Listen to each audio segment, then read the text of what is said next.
Awali aktivitas dan pelayanan Anda melalui renungan pagi Pulang ke Rumah, dituliskan oleh Ellen G. White bersama Pendeta Denny Kanejo. Selamat mendengarkan.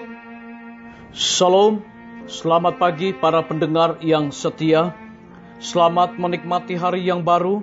Selamat menerima berkat Tuhan melalui audio Renungan Pagi. Renungan pagi saat ini tanggal 6 November 2020 berjudul Tidak ada perbuatan dosa tanpa izin. Ayat inti kita terambil di dalam Yohanes 3 ayat yang ke-6, demikian firman Tuhan. Setiap orang yang tetap berada di dalam Dia tidak berbuat dosa lagi. Mari kita ikuti penjelasannya. Semua yang bukan pengikut-pengikut Kristus yang sejati adalah hamba-hamba iblis. Dalam hati yang tidak dibaharui terdapat kasih terhadap dosa dan kecenderungan untuk membela dosa itu dan memaafkannya. Dalam hati yang sudah dibaharui ada kebencian terhadap dosa dan tekad untuk melawan dosa itu. Bila mana orang Kristen memilih bergaul dengan orang-orang fasik dan orang-orang tidak percaya, mereka membukakan dirinya kepada pencobaan. Iblis menyembunyikan dirinya dari pandangan mereka, dan dengan diam-diam mereka menutupi mata mereka dengan tipuan. Sementara iblis terus berupaya membutakan pikiran mereka kepada fakta, biarlah orang-orang Kristen jangan lupa bahwa perjuangan kita bukanlah melawan darah dan daging, tetapi melawan pemerintah-pemerintah, melawan penguasa-penguasa, melawan penghulu-penghulu dunia yang gelap ini, melawan roh-roh jahat di udara. Efesus 6 ayat yang ke-12. Amaran yang diilhami ini diserukan selama berabad-abad sampai ke zaman kita. Sadarlah dan berjaga-jagalah, lawanmu si iblis berjalan keliling sama seperti singa yang mengaum-aum dan mencari orang yang dapat ditelannya. 1 Petrus 5 ayat yang ke-8. Kenakanlah seluruh perlengkapan senjata Allah, supaya kamu dapat bertahan melawan tipu muslihat iblis. Efesus 6 ayat yang ke-11. Sejak zaman Adam sampai kepada zaman kita, musuh besar kita telah menggunakan kuasanya untuk menindas dan membinasakan. Sekarang ia sedang bersiap-siap untuk kampanyenya yang terakhir melawan jemaat. Semua yang mau mengikuti Yesus akan menghadapi pertentangan dengan musuh kejam ini. Semakin mirip orang Kristen meniru pola ilahi, semakin pasti ia jadikan dirinya menjadi sasaran serangan-serangan iblis. Semua yang giat dalam pekerjaan Allah, yang berusaha menelanjangi penipuan si jahat dan menyatakan Kristus di hadapan orang-orang, akan dapat bergabung dengan Rasul Paulus, di mana ia berbicara dari hal melayani Tuhan dengan segala kesederhanaan, pikiran, serta dengan air mata dan pencobaan. Iblis menyerang Kristus dengan pencobaan-pencobaannya yang paling ganas dan yang paling halus. Tetapi ia telah dipukul mundur pada setiap pertentangan. Pertempuran itu dilakukan demi kita. Kemenangan-kemenangan itu memungkinkan kita untuk mengalahkannya. Kristus akan memberikan kekuatan kepada semua orang yang mencarinya. Tak seorang pun dapat dikalahkan oleh iblis tanpa seizinnya. Penggoda itu tidak berkuasa untuk mengendalikan kemauan atau memaksa jiwa untuk berdosa. Ia dapat saja mendatangkan kesusahan tetapi tidak dapat mencemari. Ia dapat mendatangkan kesengsaraan tetapi tidak dapat menajiskan.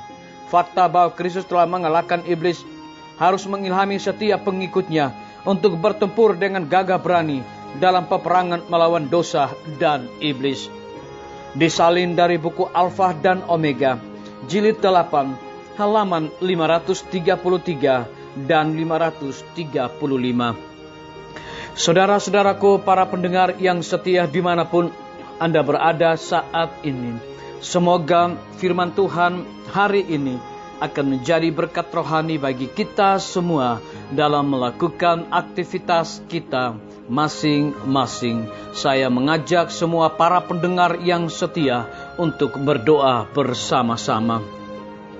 Bapa kami yang bersemayam di dalam takhta kerajaan sorga, terpujilah nama-Mu ya Tuhan di pagi hari ini, oleh karena kebenaran firman-Mu dapat menuntun dan menguatkan iman percaya kami untuk kami tetap hidup selalu setia kepada Tuhan.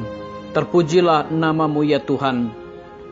Di pagi hari ini kami berdoa untuk para tim medis. Tuhan berkati dokter, perawat, bidan, dan semua para pekerja kesehatan yang ada di setiap rumah sakit yang ada di Indonesia.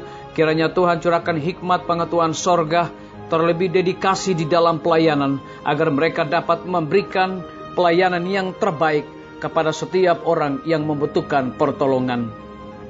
Hamba juga berdoa bagi pimpinan-pimpinan organisasi gereja Tuhan, dari tingkat yang tertinggi sampai kepada jemaat-jemaat, bahkan seluruh gembala jemaat. Tuhan urapi mereka dengan kuasa Roh Kudus-Mu, agar dapat menjalankan tugas dan pelayanan boleh sesuai dengan apa yang Tuhan kehendaki. Hamba juga berdoa bagi guru-guru, kepala sekolah, dan semua anak didik dimanapun mereka berada saat ini. Kiranya curahan hikmat pengetahuan sorga juga Tuhan berikan kepada mereka, agar mereka dapat menjalankan proses belajar mengajar kepada setiap anak didik boleh sesuai dengan kehendak Tuhan. Kami menyerahkan TNI, Polri, PNS, wira swasta, petani, pedagang, nelayan, tukang Grab, dan juga saudara-saudara kami yang ada di dalam penjara ke dalam tangan kasih dan rahmat-Mu ya Tuhan. Kiranya besar kuasa Tuhan bagi kehidupan pelayanan mereka, dan mereka juga menjadi saluran berkat bagi sesama manusia. Kami juga berdoa bagi para pendengar yang setia yang berulang tahun di hari ini. Dengan bertambahnya usia yang Tuhan berikan bagi hidup mereka, mereka selalu bersyukur dan melayani Tuhan senantiasa. Kami juga berdoa bagi pemerintah kami dari tingkat yang tertinggi sampai kepada pemerintahan yang paling terendah yang ada di desa-desa, bahkan RT-RT. Kiranya hikmat dan pengetahuan sorga juga Tuhan curahkan kepada mereka, agar dapat menjalankan roda pemerintahan di tengah-tengah pandemi saat ini boleh sesuai dengan kehendak dan petunjuk-Mu ya Tuhan. Terima kasih Tuhan Yesus. Dengarlah doa kami Bapa, dan mau mengampuni segala dosa kami, karena kami sudah berdoa hanya di dalam nama Tuhan Yesus dan Juru Selamat kami. Amin. Sampai jumpa. Tuhan Yesus memberkati kita semua.